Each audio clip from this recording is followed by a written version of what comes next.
Hey, so today, in this moment, I'm gonna be talking to you about motivation and how my opinion on it is that it's not very useful on its own, but it is half. It is one side of the coin, and the other side is deprivation. And I find deprivation to be much more useful, and I'm gonna unpack why that is. So consider that motivation and deprivation are, I guess, what analogy works better? Probably two sides of a coin. They are intrinsically linked. Motivation, deprivation. So heads or tails, right? And these all work within the system of the animal part of you, right? The more primal parts of your you, the that guy. So he's like he's not running the show. Like consciousness, spirit, and like higher intelligence. That's what's running the show. However, we need to have the human, animal part,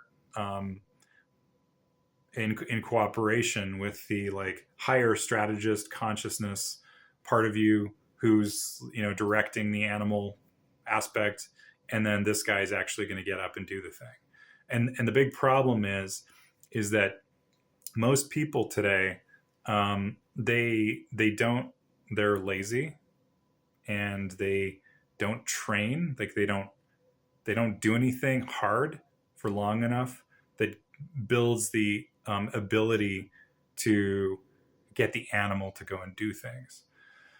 So, like an untrained animal, it's like it just does whatever it wants, and that's not good. You need to be disciplined and structured with your human self, and how the reason why motivation is so popular, on the internet, is because there's a lot of people who are very like trapped in the physical, you know, animal part of themselves, more so than the spiritual, like executive functioning aspect of themselves.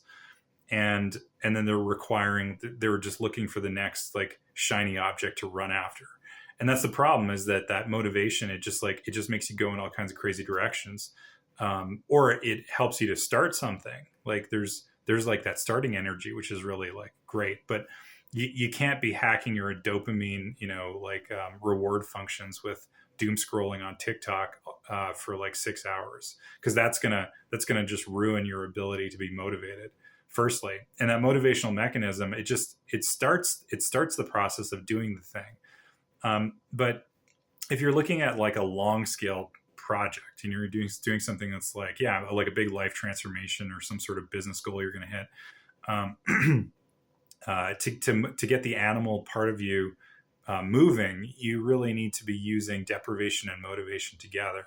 Like there are times where you need to be motivated. You need to like encourage that, like when that spark. Sometimes you just feel like you feel the impulse to go do a thing. Like here's the thing: like you think of something new to do, like okay, here's a goal I want to hit, and then you get like sort of like an immediate download, like some sort of inspirational moment, and then you get a little bit excited, and then that little bit of excitement is actually the motivation, like kicking you to go start doing the thing. And maybe you can go do that for a little while, but like the excitement that wears off pretty quickly. And to keep yourself invested, like it really is like this sort of dance between, there are times where you have to use the carrot and you have to use the stick. So the carrot, motivation; the stick, deprivation.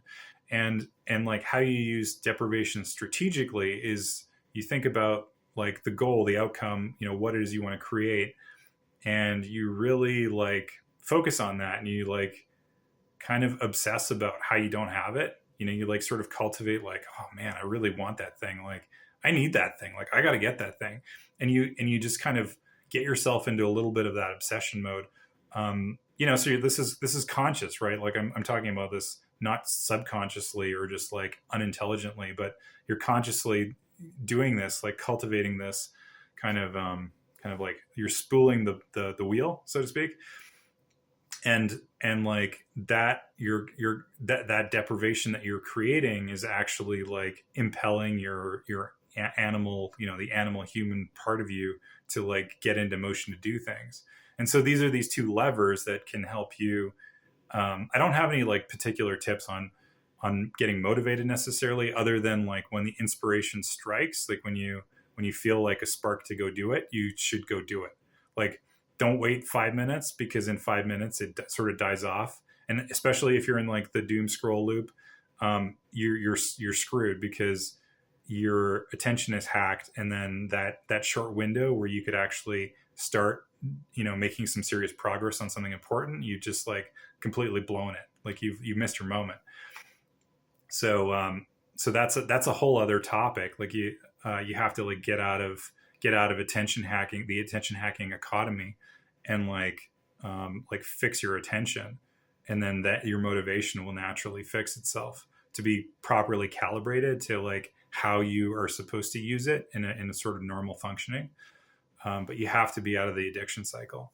That's just like, it's just a non-negotiable. But the deprivation part of it is something that you can still really work with. You can just like cultivate that deprivation, and then like that will push you towards you know, keeping on target and on task to keep going. So yeah, those are my thoughts around it. What do you, if you got any ideas yourself, or if you've experienced this sort of, you know, getting in the like being able to play with deprivation and motivation and seeing how they work together, I'd love to hear what you have to say. Just leave a comment below, and I'll catch you on the next video. Thanks.